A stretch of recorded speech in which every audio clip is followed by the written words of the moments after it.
Donc ouais, je vais vous dire deux mots pendant que le déjeuner commence, mais c'est... Regarde, t'es cool, t'es ici. Oui. Non, mais d'abord pour vous remercier tous d'avoir choisi les échappements SCAR pour rouler avec votre voiture, parce que si je le fais pas aujourd'hui, ce remerciement-là, je le ferai jamais. Donc merci beaucoup. Merci d'avoir trouvé aussi la disponibilité d'avoir pris de votre temps pour être là aujourd'hui. Donc ce remerciement collectif. Je voudrais faire un remerciement particulier à Sylvain Bory, qui est ici, pour deux raisons. La première, c'est qu'il m'a fait confiance à la fois sur sa ligne d'échappement complète, mais l'optimisation de son moteur. Et il se retrouve avec une voiture, comme dit un de mes amis qui est pilote de ligne, c'est pas qu'elle roule vite, c'est qu'elle vole bas. Donc voilà, et il m'a fait confiance là-dessus, d'une part, et d'autre part, il vient de Saint-Étienne ce matin.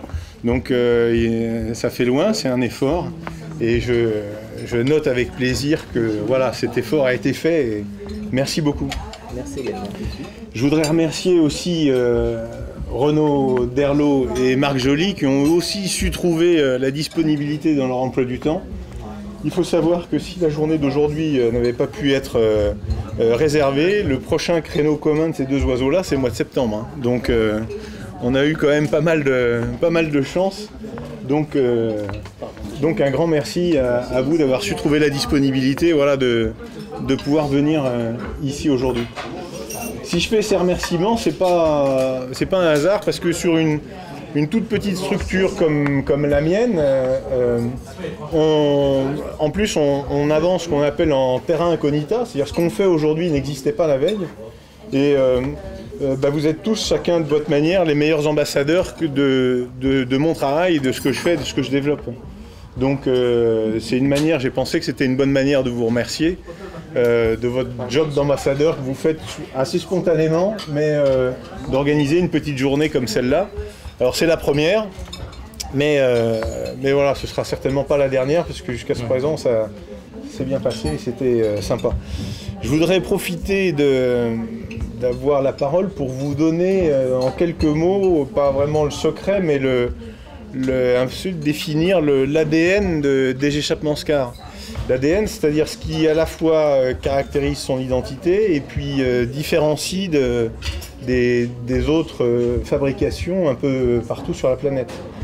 Et pour ça, c'est assez difficile. Je vais élargir un peu le champ de vision. On décolle le nez de l'échappement. Et évidemment, on tombe assez rapidement sur une Porsche, on va s'en dire. Et alors, pourquoi Porsche? C'est pas un hasard. Porsche, il y a une démarche dans la construction de Porsche qui existait avec la 356 dès l'origine, à savoir que c'est le fruit à la fois de l'insatisfaction de Porsche qui n'avait pas la voiture dont il rêvait à portée de main, et par contre, il l'avait dans sa tête. Et il l'a construit comme ça. Des entrepreneurs, et puis le dernier exemple en date avec la 918, on se posait tous la question de savoir ce que allaient devenir les voitures de sport en général et Porsche en particulier à l'horizon de 10-15 ans. Et puis Porsche sort la 918, une voiture qui fait 700 kg, qui fait 700 chevaux en kilos, je sais pas combien elle fait, Marc, tu sais, non? Je pose une colle. Ouais, elle fait même moins de 700 kg. Elle fait 700 chevaux, elle consomme 3 litres au 100 et elle rejette 70 grammes de CO2 au kilomètre, donc notre avenir est tracé et on n'a plus d'inquiétude à se faire. Et cette démarche-là, pour moi, c'est la même que celle qui a fait la 356 au départ. Donc c'est vraiment la démarche de dire, je ne vais pas essayer d'améliorer Pierre-Paul Jacques, je rêve d'un truc et je le fabrique. Et des gens comme ça, des entrepreneurs comme ça, il y en a plusieurs. Si on prend par exemple Ernst Thomke, le papa de la Swatch, pour faire la Swatch, il n'a pas essayé de faire quelque chose en se basant sur du préexistant. Richard Branson, le patron de Virgin en Angleterre, c'est pareil, c'est un type, il fait ce dont il rêve, quoi. Donc ça, c'est une démarche, c'est une démarche qui m'intéresse, et c'est la manière dont je vois les choses. Il y a un certain nombre de personnes autour de la table qui en savent quelque chose, notamment Alain Cochin. On a fini sa voiture, j'ai fini sa voiture mardi dernier. Depuis le mois de novembre, on travaille dessus. On a fait 18 montages différents. Mais quand c'est de la recherche et du développement, c'est comme ça. Il ne faut pas se baser sur quelque chose qui existe. Il faut avoir quelque chose en tête. et puis taper dans la butte jusqu'à ce que ça marche. Le dernier exemple, c'est Alexandre. On a terminé vendredi, donc c'est bien. Mais on n'a pas compté les montages, mais il y en a eu pas mal. Oui.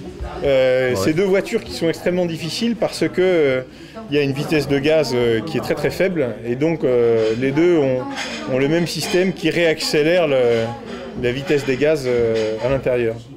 Donc c'est aussi un hommage à la confiance et à la patience, parce que sans confiance et sans patience, tous les beaux jouets que vous avez, ce serait pas possible, quoi. Voilà. Donc, et c'est vrai que quand on arrive et que le développement est fini, on arrive, on monte l'échappement et on repart. C'est vrai pour le col de cygne, c'est vrai pour l'Ultima Récital, pour toutes ces choses-là. Mais il faut savoir que derrière, effectivement, Ultima Récital, pareil, c'est le 18e prototype qui sort à partir du premier qu'on a fait sur la 96, quoi. Donc voilà, un grand merci et puis bon appétit. Merci Martin.